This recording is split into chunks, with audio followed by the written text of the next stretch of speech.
What's that? I should have done this video ages ago? Whatever. From the bottom of my heart, my bad.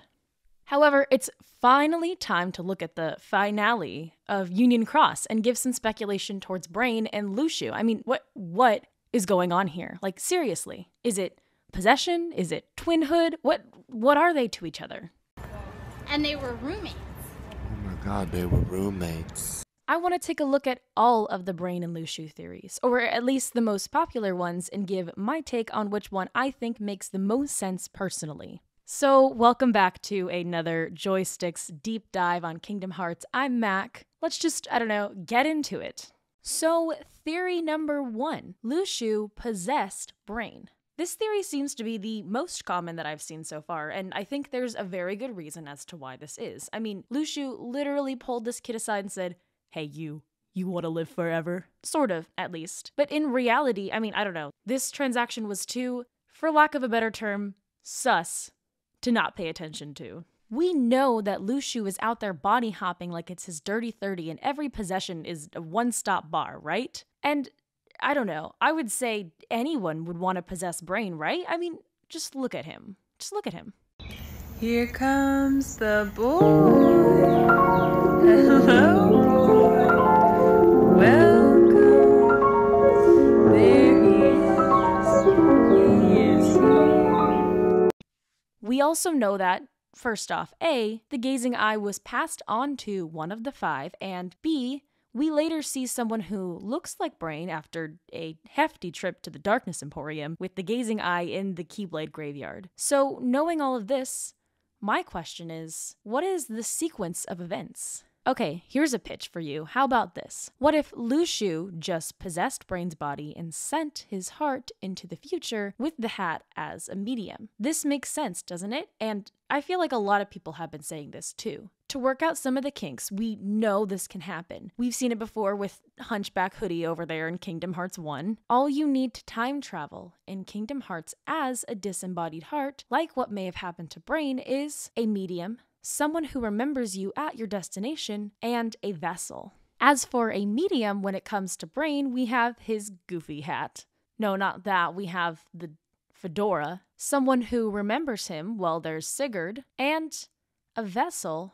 Now, this is where it gets tricky, though. However, it is possible, as Nexorati pointed out on Reddit, and I'm taking extra care to give this credit because it blew my mind and it's something that I personally never thought of. The true Dandelion gig may have been Luxu randomly sending a vessel into the future to Scala so that he could preserve the life of whoever it was that he decided to take over. And sure, we know that this happened before Luxu ever met Brain, but of course, maybe his goal was to send the heart of whoever's body he took over into the future all along. Mercy. We love to see it, right? So, main point being that Luxu dissects Brain's heart from the equation when he takes over his body and sends him into the future. And personally, I love this theory. It makes a lot of sense to me. However, when we follow the text of the secret reports in Kingdom Hearts 3, that's where I start to get a little bit, maybe confused, maybe skeptical about just, again, the sequence of events. The text in Secret Report number 12 literally says, in reference to the 5 Union leaders being sent in pods amid the chaos,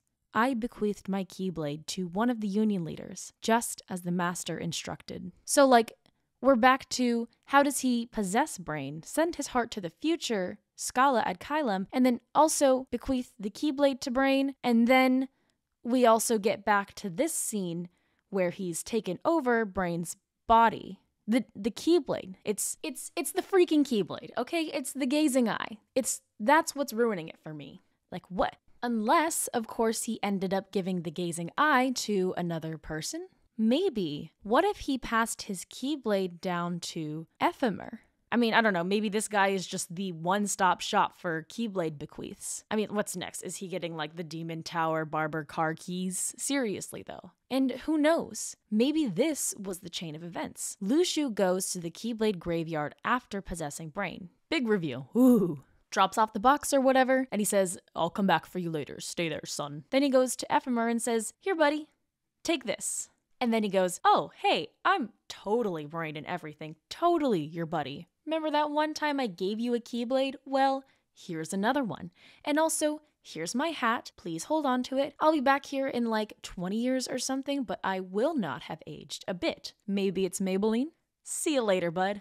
Finger guns. Or, I don't know, maybe not, because Luxu doesn't have that fun-loving, voiced by Ray Chase aspect to him. And from there, we're off. Brain's heart gets sent to Scala ad Caelum, where Ephemer remembers him and everything. And then we get, I don't know, maybe like Union Cross all grown up, except it's only Ephemer. It's great. Or maybe Ephemer has already passed. After all, the way in which Sigurd talks about Ephemer, he seems very much like, yes, this is our Mount Rushmore, and that guy founded this place, but he's dead now, kind of past tense thing.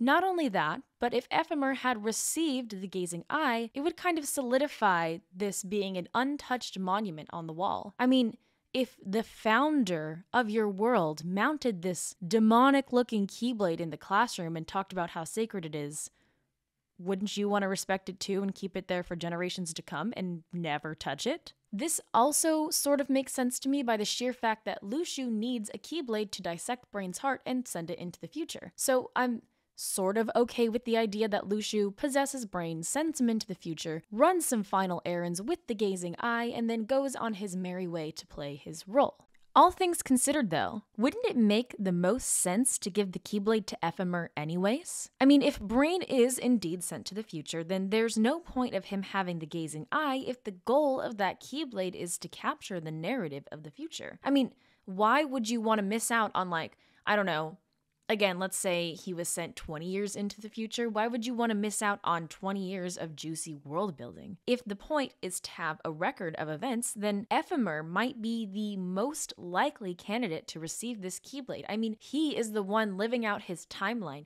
in full. No matter how I look at it though, my only problem with the Luxu possessing Brain theory is just the timing of everything. It's the process that really messes me up personally. Even with this bizarre scenario, or maybe some variation of it, this still somehow doesn't make sense to me. It doesn't make sense that Luxu wouldn't give his Keyblade to Brain right then and there as he says he does in the Kingdom Hearts 3 Secret Report number 12. Now, we could do away with all of this uncertainty that I have by saying we don't need to take everything that Luxu says in the report for verbatim. I get that. However, I mean, I don't know, what else would make sense that Luxu does this? Step 1. Take over Brain's body. Step 2. Send Brain's heart into the future. Step 3. Make a random trip to the Keyblade graveyard with the box and then leave it there. Step 4. Bequeath Keyblade to whoever or whomever. Whomever. Even still, I think just having a scene where Luxu bequeaths the Keyblade to someone would solve everything for me. But of course, we're not going to get that anytime soon.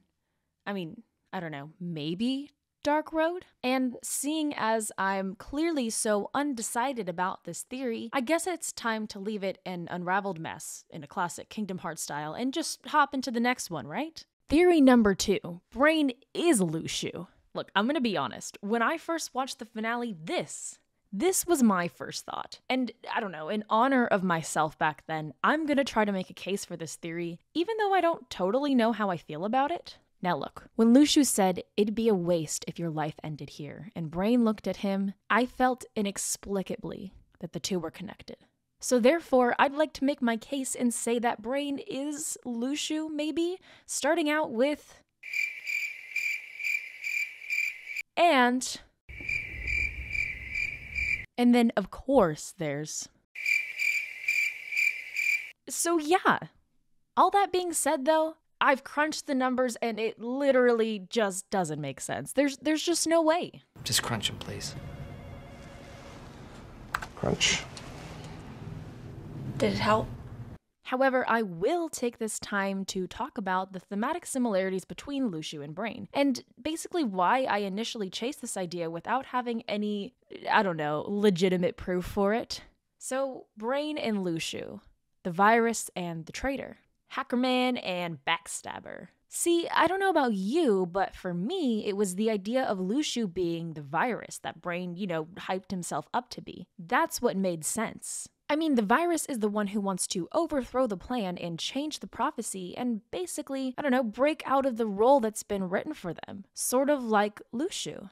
And if you think about it, it's only fitting that Luxu is the foretold traitor from the Book of Prophecies, since he's the only one that knows about the Master of Masters' plans. And who would not want to rebel against that? I mean, come on. I think it's fair to say, too, that Luxu might actually even resent the Master of Masters. And Luxu feeling his feelings, you know, anger, betrayal, resentment, whatever, is exactly what the Master needs him to do. He needs this so that Luxu will become an adequate breeding ground or home for one of the 7 deadly darknesses. And it seems to work, even as Luxu is learning about the Master's plan. He literally says, "I won't let you do that." I apologize. Luxu is not that wimpy, but that's just how I read it. I'm sorry. And as Luxu leaves the room, the Master says to himself that he needs Luxu to act on his feelings because he is the key. And without that, then none of this will work. Luxu later going on to become the virus would somehow make sense in the grand scheme of things, right? It's his way of debunking the Master's plan. The problems with this theory, though? So many. I mean, like, I don't know, you just expect me to believe that little 15-year-old brain went through being a union leader, got old enough, eventually traveled back in time to, like, I don't know, master initiation with the Master of Masters and said, "Hi, my name is Luxu and I would like to be your emotional punching bag, please." So, sure, fine, maybe you're inclined to believe that. I mean, it's not impossible, but then we get to, like, present day where little things don't add up. I mean, what, the interaction with Luxu and Brain? Luxu is asking a bunch of questions that he should already know the answers to if he is Brain. Stuff like, "Are you a union leader?" and "What happened to the other union leaders?" Besides, how would he go back in time to become a master and move forward to do this scene and never once change his height? I mean, come on, this isn't, you know, Ant-Man we're talking about. However, just because Luxu isn't the very same virus that Brain is, doesn't mean that there aren't notable similarities between the two and their respective roles. Not only that, it also doesn't mean that Luxu's feelings, anger and all, aren't valid. I think Luxu resenting the Master is exactly the type of situation that we'll see play out in the future. It would be very interesting to see, at least in my opinion, if Luxu were to even make himself an ally to Sora's plans in some way. Or like, I don't know, the enemy of my enemy is your enemy, so now we're frenemies and all that jazz. I mean, I think I'm also just really attached to the idea that certain characters are revealed to be other characters because, I mean, just look at what we've had so far.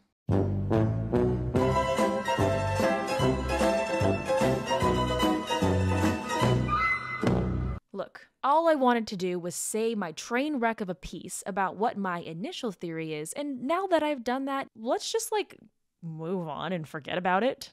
So, moving on from all of that, let's get into theory number 3. Brain and Luxu are twins. Okay, look, it's not impossible. I don't know how I feel about it, but I know that it's not impossible. I mean, we have Ventus and Roxas, and I will say that Luxu knowingly complimenting his other, the whole like, "Hey, you're pretty brilliant," is much more satisfying than this scene. Points that needed ironing out. And I mean, I know we had this. Roxas, was it? You're pretty good. Yeah, well, you're not too bad yourself. But still. To explore this theory seriously, though, could there be an actual way that Brain and Luxu are twins? And I mean, this is ignoring the obvious question of lineage, of course, because, like, in Union Cross, we don't actually know where any of these kids are from, why they're all 15, and who their parents are. I mean, seriously, who actually, can we ask this? Who abducted some high school's entire sophomore class and gave them Keyblades? And again, where are their parents? Anyways, and don't even get me started on the possibility of another Heart Hotel with Sora, like, holy crap. Anyways, when it comes to the plot, there is speculation that, yeah, maybe they just look similar. This would give Luxu the ability to impersonate Brain during the moments where he was worried about that whole virus thing that happened. I found this perspective on the theory from user Generic Brotagonist on Reddit, who cited some of this idea from the Secret Reports theory on YouTube. But here's my thing. My biggest problem with this theory, though, is that it's just kind of reactionary. It fixes a problem, so maybe it works, right? And that's not to say that plot holes in Kingdom Hearts, or any kind of story really, aren't fixed that way at times. I mean, that's how I felt about the ending of Kingdom Hearts 3. That light could never expire the way the Book of Prophecies predicted it would, so we're not gonna let that happen. Of course, it led to, one of the most devastating and tragic endings in Kingdom Hearts history, so I'm not going to say it was like spineless or without consequences or whatever, because it wasn't, but I genuinely do feel like it was a reactionary solution. I mean, I for one would have liked to see some more aftermath of the light expiring or whatever.